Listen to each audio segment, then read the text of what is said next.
Funding for Inside Out was provided by the Alaska Mental Health Trust Authority.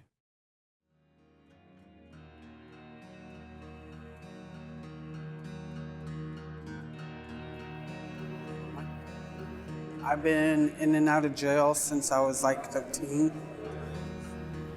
In and out, in and out, in and out. I feel like, what's the point of getting out, getting a job, coming back and burning another bridge and getting a place to live and losing your clothes and your shoes and all this stuff again. If I didn't come into prison, I'd have probably drank myself to death. I'd go fishing, come back, drink, do drugs. Prison probably saved my life. All I looked forward to when I walk out of jail was getting my first drink and not really caring about nobody else. Every bit of trouble I've ever been in has come down to being under the influence. You know, I see people come back in and out, and I don't want to be that guy that has to come back through and get stripped out and get naked for, you know, for what? It definitely is degrading to be walking through these gates again and then again and then again. It starts to feel insane, like, what are we doing here? I'm missing out on a lot with my grandbabies. I don't want their grandma being in jail the rest of their life, you know. I know that some of the best years of my son's life have been spent without me. Kindergarten, first grade, second grade, those years that's a hard thing to miss. You can't change that. You can't go back and relive that time. I grew up in jail and it gets old. I think it's gonna be a lot different when I walk out of here. It's gonna be a big challenge, but I'm ready for it.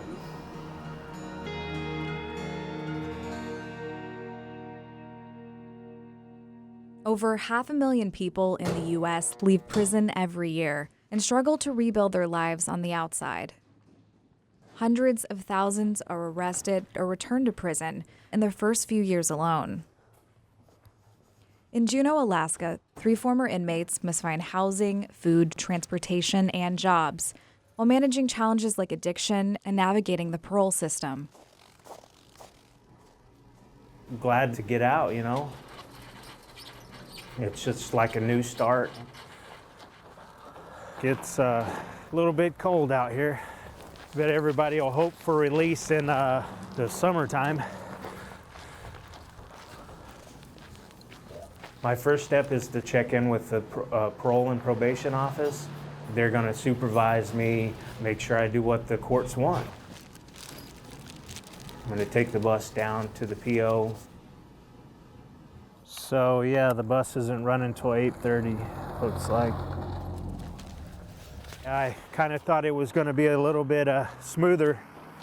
The bus being late, you know, and I'm hoping I don't miss the second bus, but sometimes a walk is good. Get your mind clear.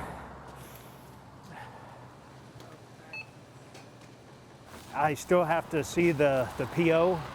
And if it takes me an hour to get there or 4 hours, 5 hours, I still got to get there, or it's back to prison.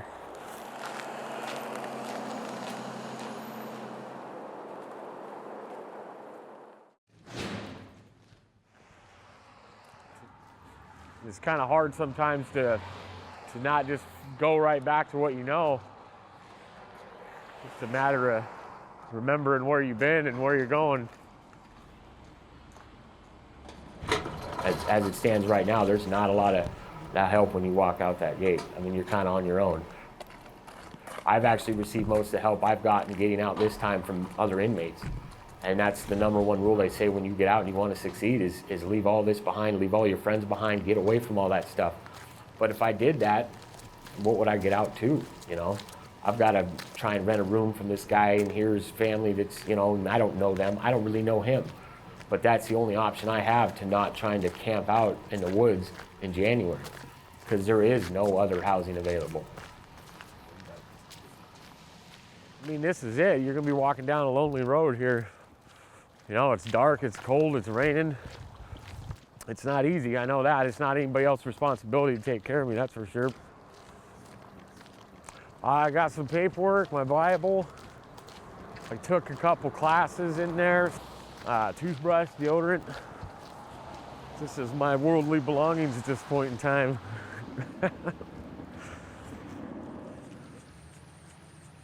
It's overwhelming because everything is handed to you in a way, you know. The food's there, your laundry's delivered right to your cell. It's easy to get overwhelmed when you get out and you're just sitting there, what do you do now? And I think that kind of gets to a lot of people that get out. Find a job, go check in with your PO. Everything's a pain in the ass, you know.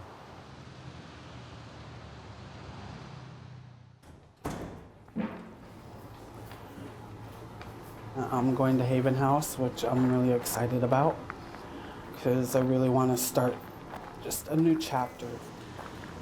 We are here to pick up Michelle, and we're really excited about that. It's so important to pick people up at the gate.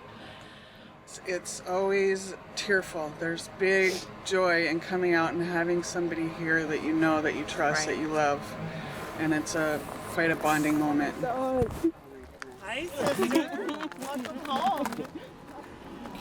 It's different because usually when I walked out of here, yeah, I had friends waiting out there for me, but they were friends that were like ready to go party.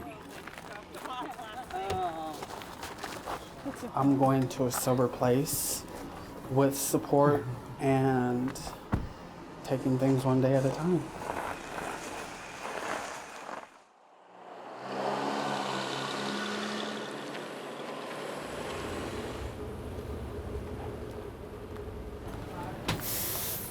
I'm looking for the parole and probation office. Really don't want to waste a lot of time.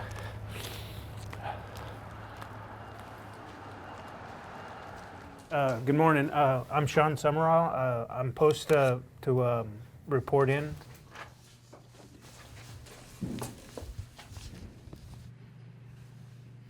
I wanted to go to the job center and get started on job search, but I gotta jump, jump when they say jump and sit when they say sit. Just hurry up and wait. See what they have to say. Getting a job is a huge thing. Not having hardly any money and knowing that it's this time of year, it's hard to find work. Back to my old employer and hopefully go back to work for him. Yeah, how's it going? It's going good. You're out. I'm out. I want to apologize first for leaving you hanging and stuff. So. Oh yeah, it happens. I would have zero animosity or hard feelings if he said, "Man, sorry, I don't have work," or "I found somebody else," or "I don't really trust you to come back and not just go back to jail." If things kind of slow down in the shop and I can start thinking about carpentry again, I'll give you a call. Cool. Thank you very much. Yeah. It's good to see you, man. Yeah, good to see you too. All right. Yeah, thank you. I'm just glad that he was, pleasant and happy to see me out. He did say he had that finished work to do, and so there is work there. So that might be what I end up doing, actually. There is resources and there is people making the effort to help, being given, the opportunity to have employment, to have a place to live. Giving somebody a purpose, giving somebody a direction, making them feel like they are able to do things. There's a place in this world for everybody. Even the worst junkie in the world, if he was shown what he's good at and he was, given the opportunity to excel at that, I feel like he could make it.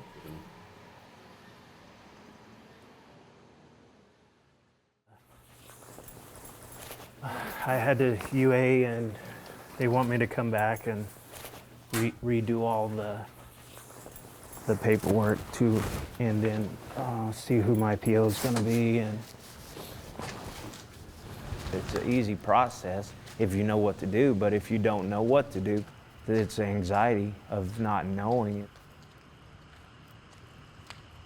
I'm going to head down to the job center from downtown, 10:35.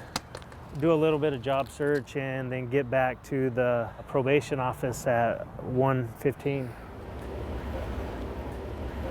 When the bus gets to the job center, yeah, I'll be pretty close on time. so I might have to hurry quite a bit.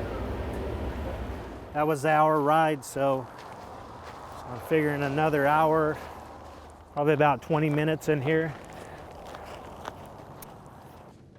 The reason I was coming to the DVR was they helped, but they had closed my case because I went back to jail. All right, thank you.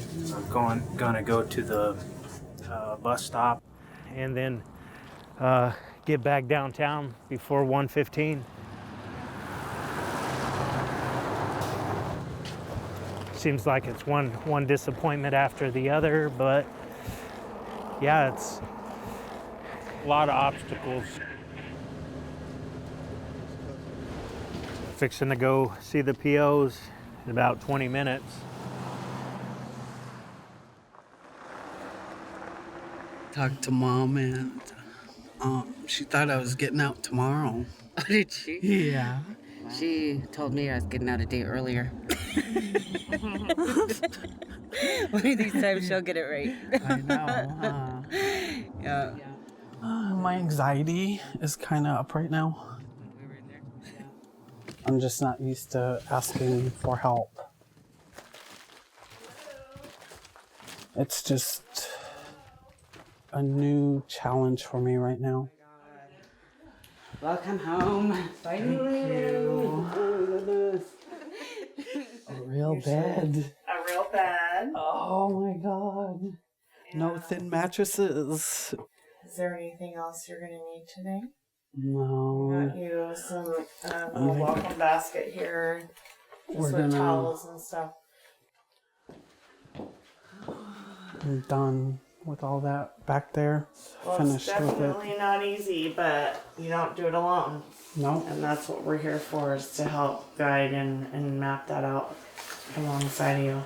I want to be able to live a clean, sober life for once. For me, my family, my sister, my niece. You know, we're here for you day and night, no matter what. It's And I hard. appreciate that. It's really, really hard to reach out, we know. Huh? Yeah. Yeah, they know. But it's worth it. It was. It's a really awesome feeling. You can feel the love in here, really, you know, and it's something that I haven't had in a while, and coming to a sober place. You know, I got more important things in my life right now. And it's my family. It's always been my family. Hi, Dad. Hi, baby. How you doing? I'm out, Dad. I was really selfish. A lot about that. Playing the victim that they didn't care, and deep inside they did. Now, this is a fresh start that I've been looking forward to since I heard about this. Yeah, I went in there for an orientation. They just ran down the rules, the do's and don'ts: no guns, no alcohol, come to your appointments. Yeah, basically that was it. I have no friends where I could crash out on their couch. I'm planning on staying at the shelter. I know there's going to be lots of alcohol and people with all kinds of different addictions, but like, I got to stay strong. I can't, or it's back to prison. Yeah, I guess this is it. I don't know. Maybe I should try to go in and see what's up. After the first night, it's $10 a night, or you can do chores, and we have a chore work right here. Yeah, I wouldn't mind cleaning up, whatever. Yeah. Yep. Whatever you need done. Have you ever stayed here before? No, I just got out of prison. I'm re-entering back into society. Congratulations. Thank you.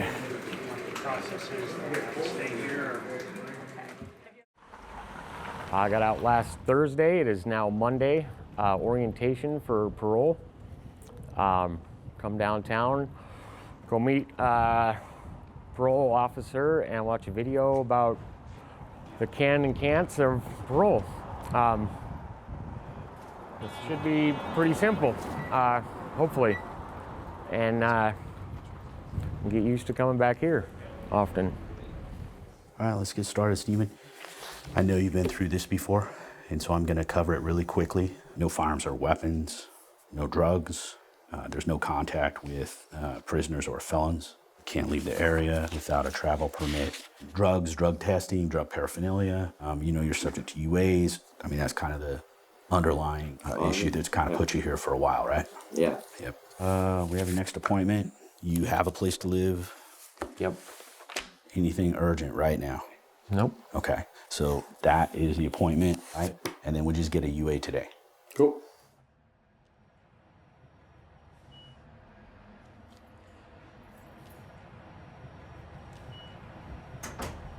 I did not pass my first UA, which is pretty insane, but I'm happy that they are giving me the opportunity to not be just thrown back in jail. I was doing real good, and then just, you know, I went to get a pack of cigarettes late at night, and it was just wrong person, wrong place, whatever, you know, just stupid. It's something you can't explain. How do I look at my son and tell him that I consciously chose to use and miss years of his life? I mean, there ain't nowhere to go if you wanted help. You can go to Rainforest. I called the Rainforest van on myself from Subway one time, just trying to get into treatment, and they came by and said, no, you're not messed up. When I had, you know, I mean, I was bad. And I had track marks and all, now my arm bruised and just desperate, middle of winter, and they just said, no, we can't do it. I mean, you can go by there and fill out a form, and I did, and they said, oh, it's a 9-month waiting list. And it's not really that treatment isn't available, it's when somebody decides that they want help, when they finally get fed up, that moment doesn't last long before the addiction and the chemicals and everything take back over. And that next moment, you know, it might not come, or, you know, there's nowhere to just walk and go, all right, I need help. Pretty disappointed in myself, really, but I just gotta work through it and not let this whole, you know, thing overwhelm me and just take the easy route. I gotta fight through this and come out on top on the other side.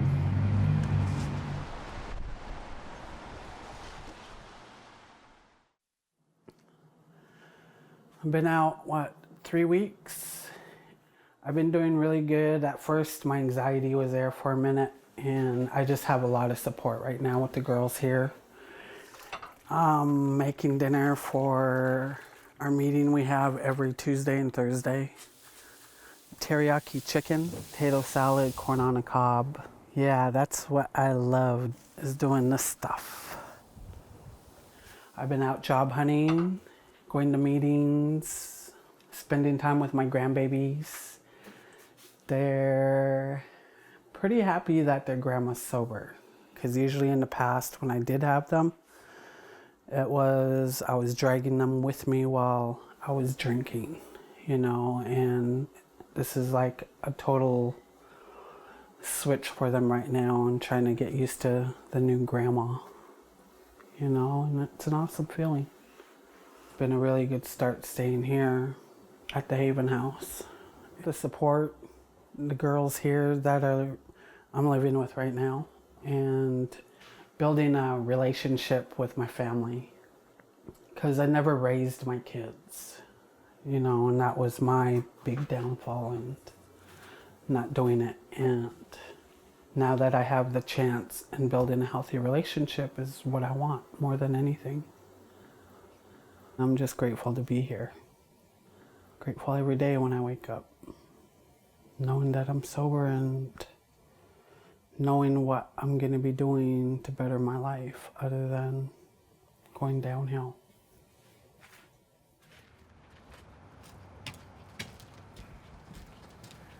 I've been out 29 days. I'm staying in the Juneau house. It's sober living. The rent's affordable. Share a room. Everybody that lives here are clean and sober. They do random UAs, breathalyze every 24 hours.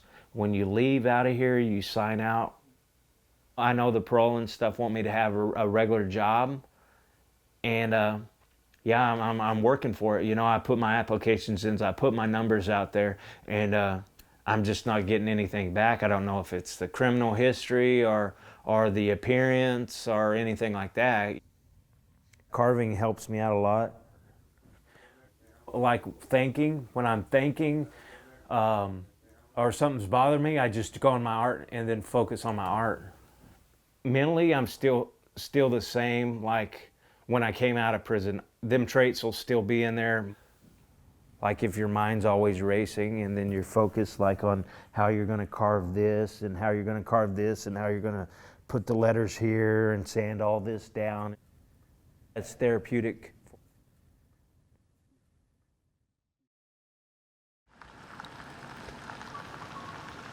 Threw me in jail for my first technical violation for failing a UA. I sat in there for 9 days for that, and I'm now back out. Back at square one. Try to stay away from the drugs and all the crap and get a job.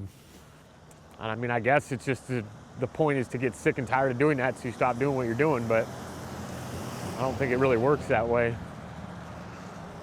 I don't think the answer for somebody who has that condition is to lock them in a little cell and treat them like a piece of meat or an animal and then expect them to get out the other side of an already bad situation any better off than they went in. All you've done is take somebody who's sick and create, you know, somebody who's sick and pissed off. And I don't see that helping anybody. If in the beginning you guys offered some help when I was all strung out and would have given anything to get some help and it wasn't offered. No, I want you to sit in a cell and get pissed off and hate the system first so that the last thing in the world you want is help from that system. It's just kind of backwards, I guess. I think people are coming around to that idea that, you know, we need to offer treatment instead of incarceration. I know that when I'm down and out, when somebody offers me a hand, you know, that goes a long ways. When somebody kicks you when you're down, you'll never forget that. So, I mean, I feel like that's what they're doing. And this is, I mean, it's all my opinion. I could be totally wrong, and they might be the answer. Maybe they should just lock us all up forever and we can accept the fact that, you know, God made a couple broken people and they don't need to be a part of everybody else's life, I guess.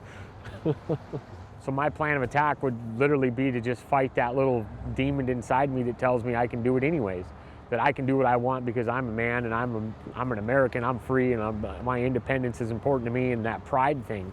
That's a huge thing for me when I step out here and I know that if I do this or this or this, I'm gonna go back to jail. That starts this little argument in my own brain of, well, that's my God-given right to make a decision to do what I want to do. You know, it's just that constant battle.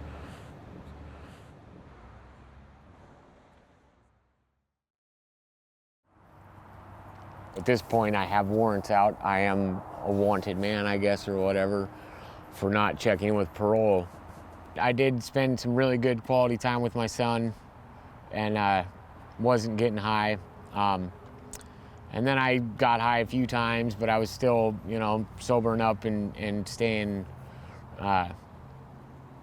sober most of the week so I could go spend the weekends with my kid and a couple days during the week. And I made some not so wise decisions and started getting high. And once you do that, it's kind of just time slips by, and now it's been a friggin' month. I gotta go turn myself in, and I tell you what, it's a hell of a lot harder than I thought it was. I've been turning myself in every day for a frickin' month now. I literally have like packed my bags, said my goodbyes, and not gone to jail for days and days and days, weeks. I've been flat broke, no job, nothing, and I've managed to be strung out without selling drugs or hustling around or anything. So that part of it is so simple and so easy right there that, you know, it'd be nice if when you walked out of there, it was as easy to have the positive things right there in front of you as it is to have the negative things right there in front of you. The jail thing's just a joke. I mean, that place is it's just a joke. It doesn't work, it doesn't help. I went on a runner and I've been getting high and blah, blah, blah. What's the answer? Well, let's try throwing him in jail again. This guy's recidivated probably 30 times in the last 5 years. 31, I think we'll fix him.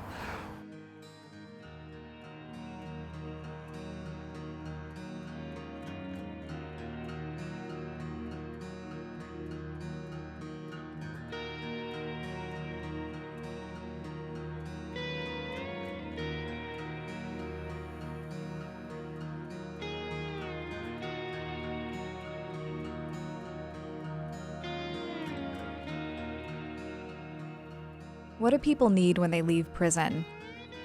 From getting a job, to treating addiction, to finding support. Everyone walks a different path on their journey to leave prison behind forever. It's not as easy as people want to believe. They don't understand where you're coming from, and they automatically think because you went to prison that you're guilty and that's who you are. That ain't who you are. Who you are is who you want to be.